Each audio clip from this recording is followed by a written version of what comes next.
Hola a todos y bienvenidos a una edición más de Conceptos Bíblicos. El título de esta semana es Ver a las personas a través de los ojos de Jesús.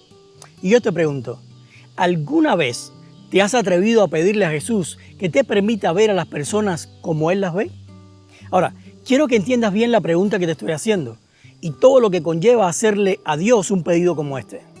Hay veces en las que somos bombardeados por un montón de emociones y sentimientos después de escuchar un sermón o una canción que toca todas las fibras de nuestro corazón. Y esto hace que de nuestra boca salgan peticiones como esta. Sin embargo, no es a esto a lo que me refiero, porque una vez que se calmó la emoción y los sentimientos pasaron, también pasó el deseo de que Jesús nos permitiera ver a los demás como Él los ve. En cambio, a lo que me estoy refiriendo es a tomar una decisión consciente e intencional de ir a Dios y decirle, Señor, dame tus ojos porque yo no quiero seguir viendo a las personas de una manera diferente a como tú las ves. Y es que con la misma intensidad con que deseamos ver cómo Jesús ve, también tenemos que desear rechazar nuestra manera de ver. Y por esto necesitamos ser conscientes de nuestra condición. Comencemos.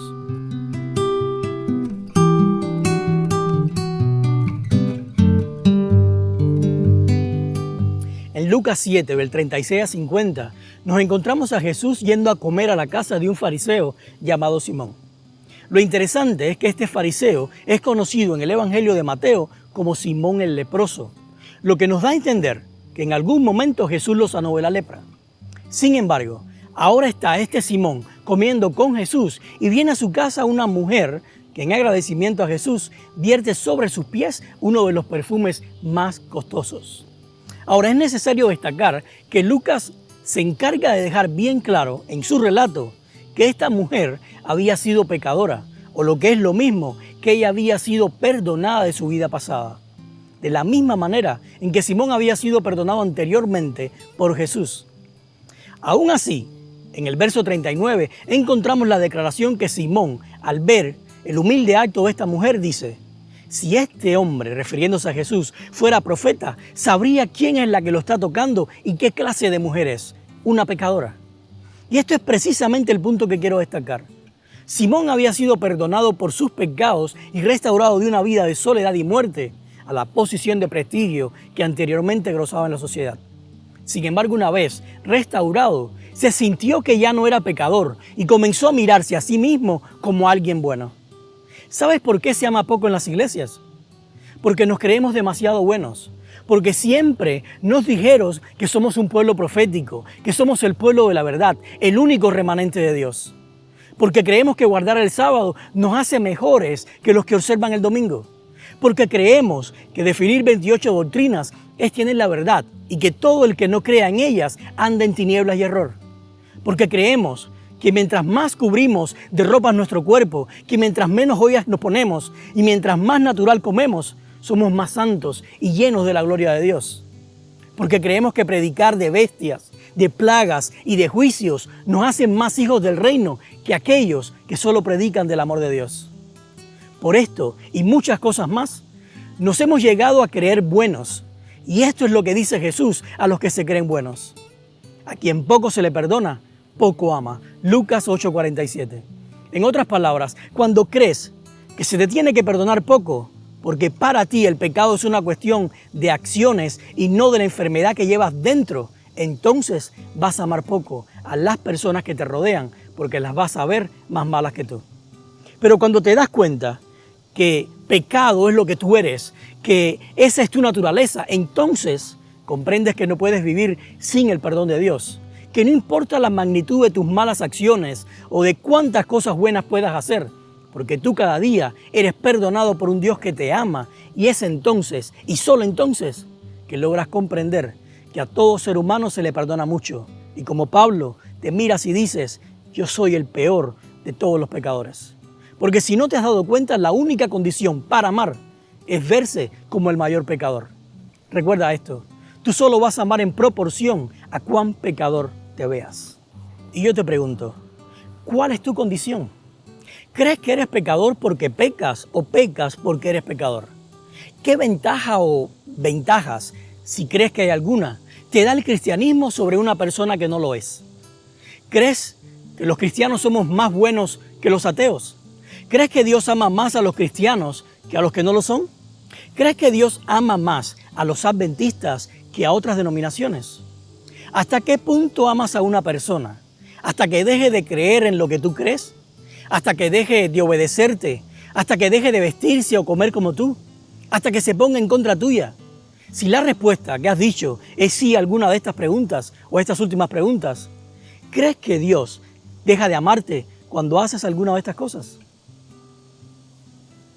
El primer paso para ver a las personas como Dios las ve es reconocer nuestra condición de pecadores.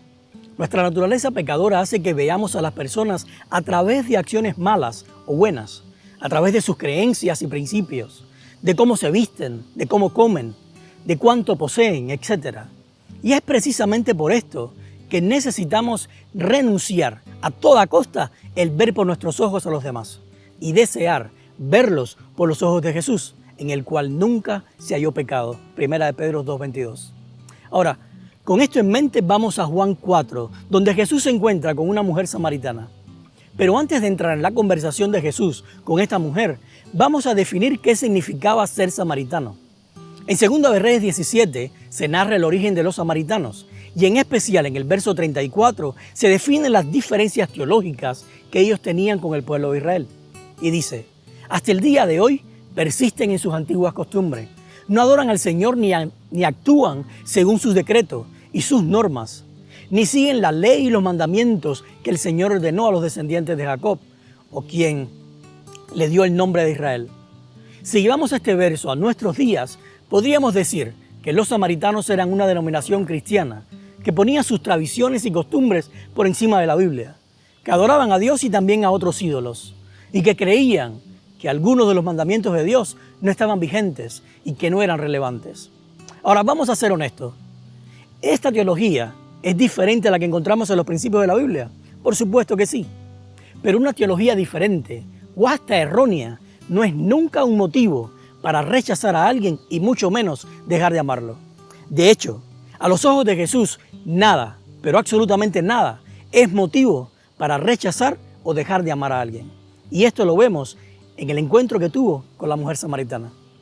Esta mujer no solo tenía una teología diferente y hasta errada, sino que se había casado 5 veces y el hombre con quien vivía en ese momento no era su esposo.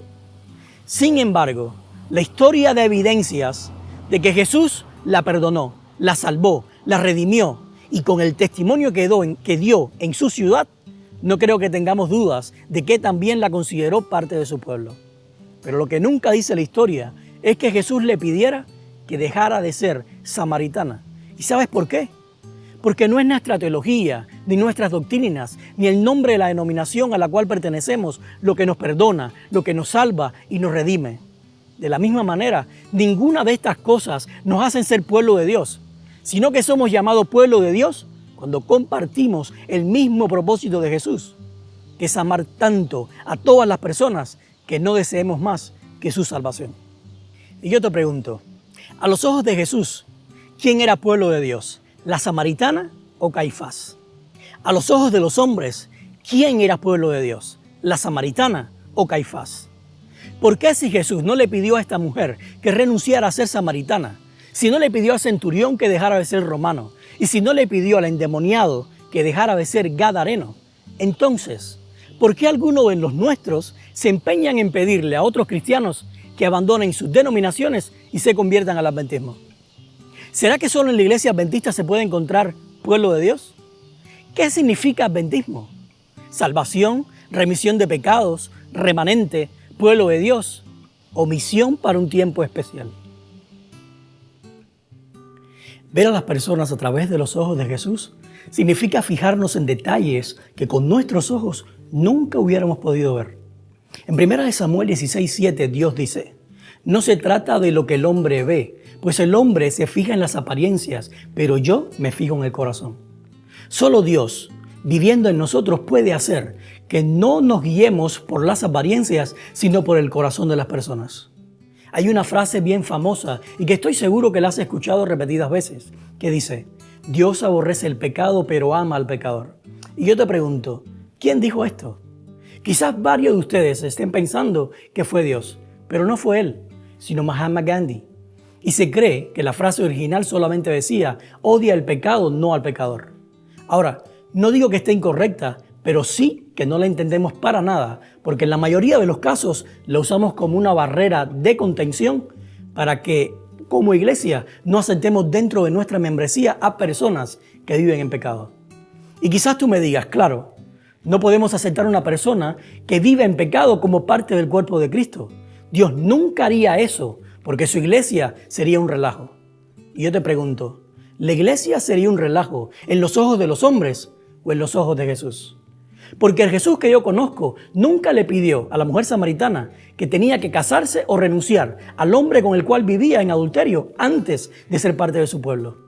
El Jesús que yo conozco y que es presentado en los evangelios vio a Pedro cargando una espada en su cintura por más de 3 años de ministerio junto a él y nunca le pidió que se deshiciera de ella. El Jesús que yo conozco y que es la misma imagen del Padre tenía dentro de su iglesia a 2 hermanos que eran tan impulsivos y de mal genio que él mismo los llamó los hijos del trueno. 2 jóvenes que eran tan radicales y extremistas que estaban dispuestos a quemar toda una ciudad con personas adentro con la excusa de que era en defensa de Dios. Pero aún así, nunca escuchamos a Jesús decirles que para ser sus discípulos tenían que primeramente cambiar ese mal carácter y dejar de pensar como asesinos. El Jesús que yo conozco y que es la cabeza de la iglesia, aceptó dentro de ella a un ladrón, prepotente y ambicioso llamado Judas, y lo hizo el tesorero de su congregación. Pero no solo eso, sino que Jesús llamaba a Judas su discípulo y lo hacía parte de su misión, mientras que en secreto planeaba entregarlo y venderlo por dinero. Cuando Jesús dijo en Mateo 11:28, vengan a mí todos los que están cansados y llevan cargas pesadas y yo les daré descanso, no estaba hablando de un proceso previo a ser parte de su iglesia, sino un proceso que se experimentaría siendo parte de ella. Jesús no cambió a los 12 antes de llamarlos, sino mientras caminaban con Él, porque para eso es el discipulado. Recuerda esto, Jesús puede aborrecer el pecado, porque no soporta ver el daño que éste nos puede hacer. Pero ningún pecado es tan grande como para impedirle amarte y quererte y estar contigo. Y yo te pregunto, cuando le negamos la membresía a una persona con la excusa de que Dios aborrece el pecado, ¿no será que estamos dando una imagen falsa de quién es Dios? ¿No será que estamos pretendiendo ser nosotros sin pecado y por eso somos parte del cuerpo de Cristo? ¿Qué me demuestra más tu amor? ¿El que me ames y me aceptes cuando sea perfecto? ¿O el que me ames y me aceptes a pesar de mi pecado y mis imperfecciones? Lee Romanos 5:20 y Juan 3:16 al 17. ¿Qué es más fuerte? ¿El aborrecimiento de Dios hacia el pecado o el amor de Dios hacia el pecador?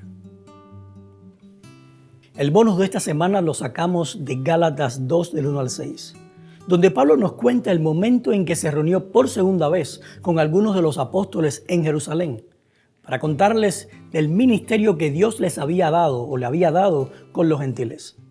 Él cuenta que en ese viaje le acompañaron Bernabé y un joven llamado Tito, el cual era griego y no estaba circuncidado.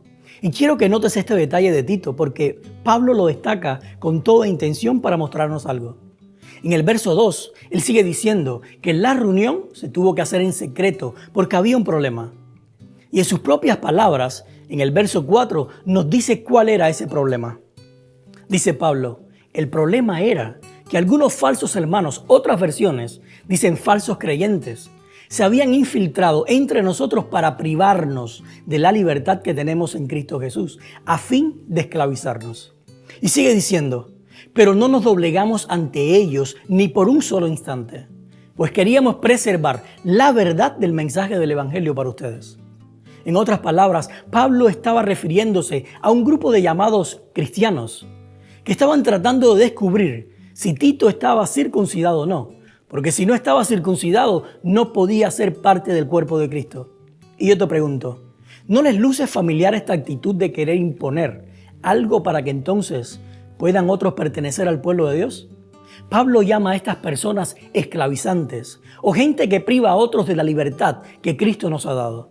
Y te vuelvo a preguntar, ¿existe alguien en la Biblia que desde el principio ha tratado de esclavizarnos o privarnos de la libertad con la cual Dios nos creó? Por supuesto que sí. Y esa persona en la Biblia la presenta como la serpiente antigua, diablo o Satanás. Él es el único que impide que los pecadores vayamos a Cristo. Él es el único que impide que los hombres podamos formar parte de la familia de Dios al hacernos creer que Dios no puede mirarnos por nuestros pecados y que necesitamos ser limpios para poder merecer su amor. Tú puedes estar de acuerdo conmigo o no, pero todo el que le impone a una persona una manera de vestir, una manera de comer y hasta un sistema de creencias para entonces poder ser aceptado como parte del cuerpo de Cristo, no es más que un aliado del enemigo de las almas, sin importar el nombre o la posición que ocupes dentro de la iglesia. Los mayores enemigos del Evangelio no son aquellos que están viviendo presos de un pecado mientras desean seguir a Cristo, sino aquellos que se llaman a sí mismos seguidores de Dios mientras toman su nombre en vano. En la Biblia, nombre es sinónimo de carácter. Y cuando nosotros, como cristianos, mostramos a un Dios que es intransigente e intolerable con el pecador, un Dios que busca excusas para alejar a los pecadores de Él, un Dios que exige limpieza, pureza y perfección para que los pecadores vengan a Él, indiscutiblemente estamos tomando su nombre en vano. Estamos pisoteando y despreciando su carácter de amor, el cual es la única razón por la cual nos creó, nos buscó, nos redimió, nos perdonó y muy pronto regresará a buscarnos. Y yo te pregunto, ¿qué decisión puedes tomar como individuo para que Dios manifieste su carácter a través de ti? ¿Qué decisión puedes tomar como iglesia local para que Dios manifieste su carácter a través de ustedes? ¿Qué debemos hacer cuando alguien que está atado por un pecado llega a nuestra iglesia y quiere pertenecer? Lee 1 de Pedro 4:8. Lo mantenemos en reserva mientras le damos clases para que se despoje de su pecado, o lo abrazamos y lo hacemos parte de la familia de Cristo para que el amor lo cubra. ¿Por qué como iglesia tomamos el rol de develar y condenar los pecados de las personas, tanto de los de adentro como los de afuera? Lee Juan 16 del 7 al 11. ¿Será que como iglesia nos hemos empeñado en hacer el trabajo del Espíritu de Dios? Hemos llegado al final del estudio de hoy y antes de despedirme quisiera retomar la pregunta inicial y replantearla de esta manera. ¿Será que todavía te atreves a pedirle a Jesús que te permita ver a las personas como Él las ve? ¿Será que estás dispuesto o dispuesta a renunciar a tu manera de ver basada en parámetros exteriores y sin sentido para que Dios te permita ver solamente los corazones? Es mi anhelo que tu respuesta sea sí, y 1000 veces sí. Porque Dios está buscando un pueblo que quiera comprar de Él colirio para ungir sus ojos y que finalmente puedan ver. Que puedan ver no a través de los ojos del pecado y de las tinieblas, sino a través de los ojos de la luz, de los ojos de Jesús. Que Dios te bendiga y nos vemos la próxima semana.